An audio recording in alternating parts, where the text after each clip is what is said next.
O cangaço foi um fenômeno do banditismo brasileiro ocorrido no nordeste do país, em que os membros do grupo vagavam pelas cidades em busca de justiça e vingança, pela falta de emprego, alimentação e cidadania, causando desordenamento da rotina dos camponeses. Um dos principais líderes do cangaço foi Virgolino Ferreira da Silva, conhecido como Capitão Lampião, cujo título fictício de capitão surgiu de uma promessa não cumprida do governo do Ceará de integrar seu bando aos batalhões patrióticos da Guarda Nacional, caso Lampião e seus homens conseguissem deter o avanço da coluna Prestes na cidade de Juazeiro do Norte. Lampião, o mais famoso cangaceiro de todos eles, o único que é frequentemente associado com toda a história do cangaço. Era um homem chamado Virgolino Ferreira da Silva, também conhecido como Lampião. De acordo com seus companheiros, ele podia disparar tão rapidamente que era possível iluminar o lugar. Ele começou sua vida criminosa muito jovem, alegando uma vingança que nunca aconteceu. História do cangaço.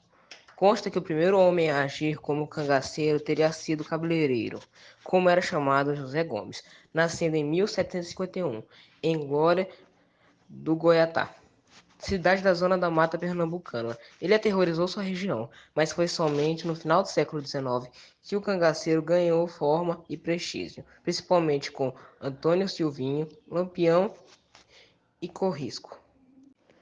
Entre meados do século XIX e início do século XX, o Nordeste do Brasil viveu momentos difíceis, aterrorizado por grupos de homens que espalhavam terror por onde andavam.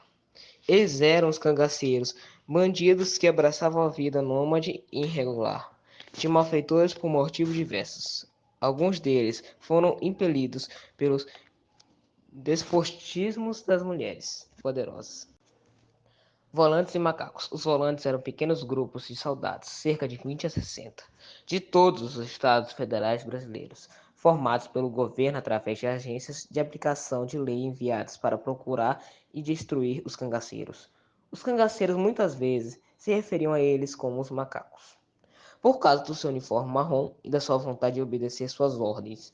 Alguns deles realizados modernas. Na época, metralhadoras, Hotchkiss, armas que os cangaceiros rapidamente aprenderam a temer, mas estavam sempre dispostos a roubar para o seu próprio uso. Os cangaceiros conseguiram dominar o sertão durante muito tempo, pois eram protegidos de coronéis, que se utilizavam dos cangaceiros para a cobrança de dívidas, entre outros serviços sujos. O novo cangaço aterroriza o Ceará. Em 2010, foram 36 ataques a banco. No ano seguinte, 50. Os números mais que dobram em 2012, com 117 casos. Este ano já são 136 ataques a banco no estado do Ceará. Motorizados armados de fuzis e pistolas, os cangaceiros modernos sitiam os municípios cearenses. A ação acontece sempre da mesma forma. Um grupo segue até o destacamento da polícia militar e criva de bala as paredes do prédio e as viaturas no local. Enquanto isso, outra parte da quadrilha explode a agência bancária. Novos cangaceiros.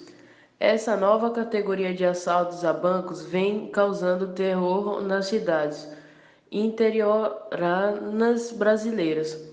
O modus operandi dos novos cangaceiros tem semelhança com o velho cangaço. Este, não raro, fazia uso de reféns. O bando também era grande, de 10 a 15 membros, e preferia atacar pequenas cidades.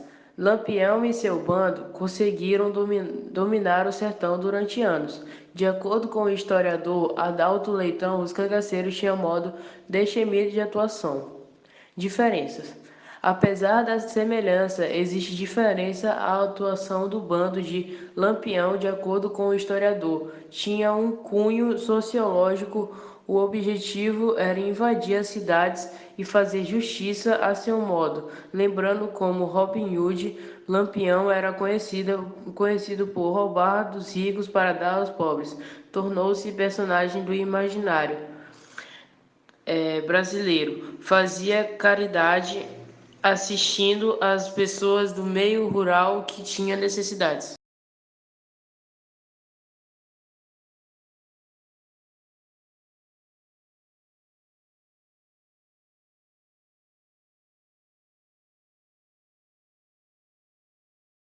Vidinha aqui tá muito parada.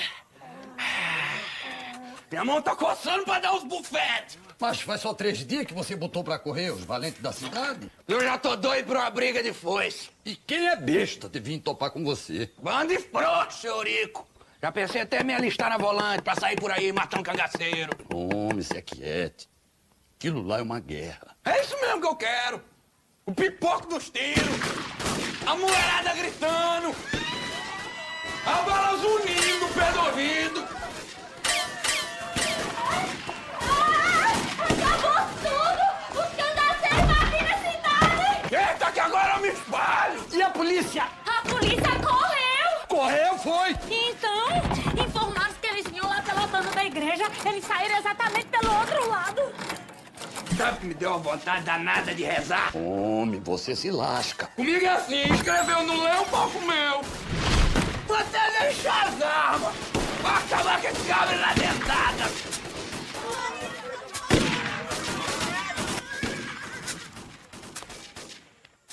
Seja quem for o corno que invadiu essa igreja, venha cá pra fora que é pra eu lá parar o chifre. Vai conhecer o que é um macho. Porque comigo a volta é por dentro. Que nem pavio de velho entalo de uma caixeira. Tá aí 2 coisas que eu não sabia. Uma que eu era corno, outra que defunto falava. Tava me desafiando, cabra safado. Eu desafiando o senhor. Responda, em vez de ficar perguntando. Falou comigo ou não falou? Foi engano, meu patrão. Se fosse comigo, ele deixar viver pela coragem. Mas como foi engano, vai morrer com os outros.